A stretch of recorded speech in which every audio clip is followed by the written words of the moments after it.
Evangelio de marzo 23, 2015, del Santo Evangelio según San Juan. En aquel tiempo Jesús se retiró al monte de los Olivos y al amanecer se presentó de nuevo en el templo, donde la multitud se le acercaba y él sentado entre ellos les enseñaba. Entonces los escribas y fariseos le llevaron a una mujer sorprendida en adulterio y poniéndola frente a él le dijeron: Maestro, esta mujer ha sido sorprendida en flagrante adulterio. Moisés nos manda en la ley apedrear a esas mujeres. ¿Tú qué dices? Le preguntaban esto para poner una trampa y poder acusar. Pero Jesús se agachó y se puso a escribir en el suelo con el dedo.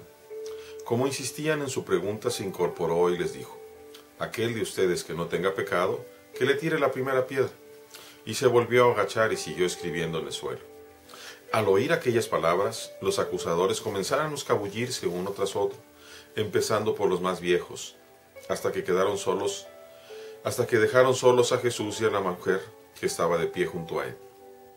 Entonces Jesús se enderezó y le preguntó: Mujer, ¿dónde están los que te acusaban?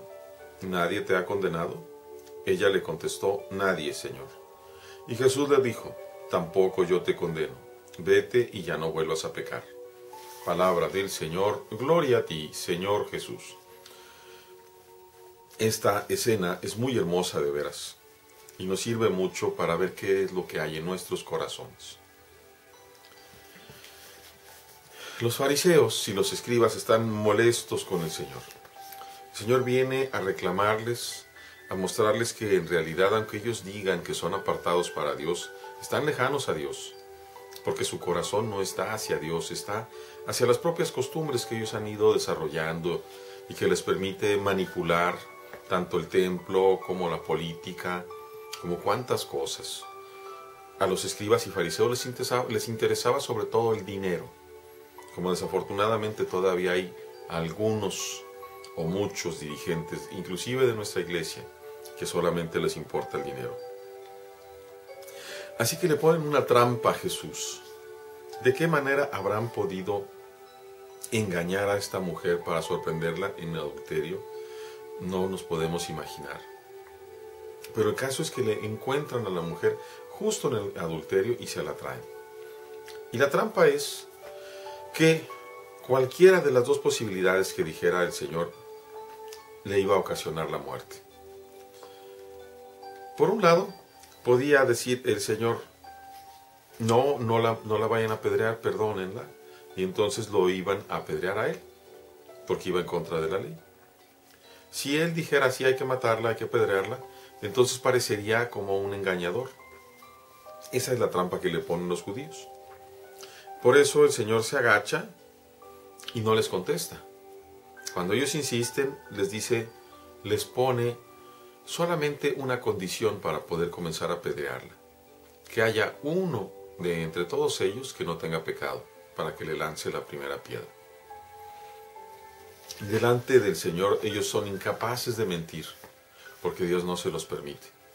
Seguro que todos hubieran querido aventarle la piedra, pero les exige con su poder divino, y eso es algo que queda, vamos a decir, obvio, porque de otra forma, imagínense si nada más ellos que lo estaban tentando hubieran podido actuar libremente con engaño, claro que hubieran llovido piedras con esa mujer. Pero él les exige, los está increpando: el que no tenga pecado, que le lance la primera piedra.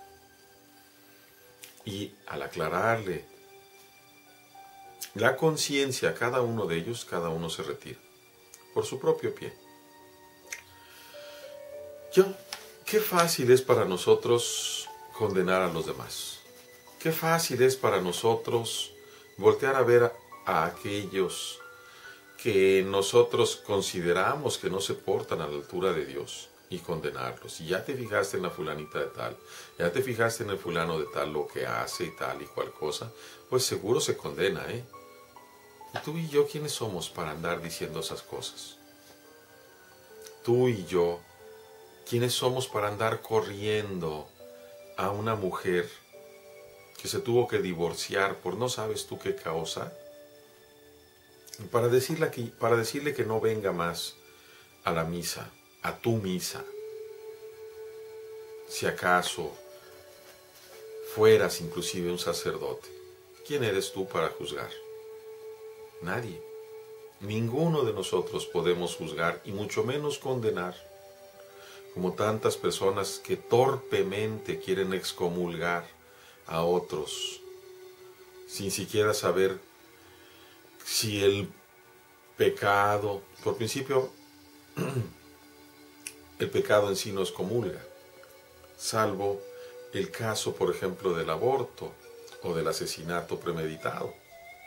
Ese, cuando se comete en conciencia, se excomulga a la persona, pero no hace falta que nadie se lo diga, se excomulga solo, cuando está en la comunión.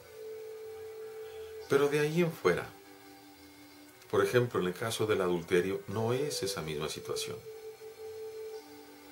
Y en el caso de una mujer o un hombre que por alguna circunstancia llega a separarse de su esposa, estando casado, o su esposo estando casado por la iglesia, tampoco es causal ni de excomunión ni de nada por el estilo. Ciertamente cae en un pecado cuando aquel hombre o mujer casada previamente se junta con otra persona, cae en un problema serio de pecado, pero no de excomunión, no de salir o de correr. Vemos, sin embargo, la misericordia del Señor. ¿Dónde están los que te acusaban? Mujer, ¿dónde están los que te acusaban? Ella tiene que contestar a la pregunta del Señor: ¿nadie te ha condenado? Nadie, Señor. Y Jesús le dice dos cosas muy interesantes. Yo tampoco te condeno, pero después la más importante: ya no vuelvas a pecar.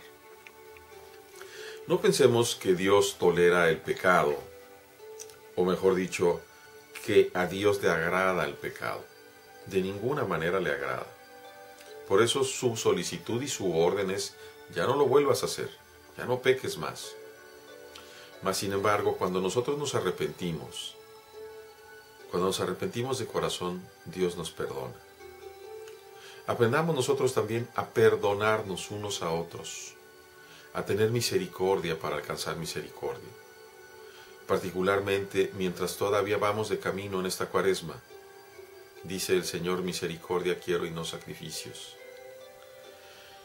Cuando perdonamos a los demás de corazón, Dios nos perdona grandes pecados. Ejerzamos esa misericordia constantemente, no solo en esta Cuaresma, y pidamos de con fe al Señor que nos acerque precisamente a la fuente del amor y de la misericordia. Dios les bendiga, hermanos.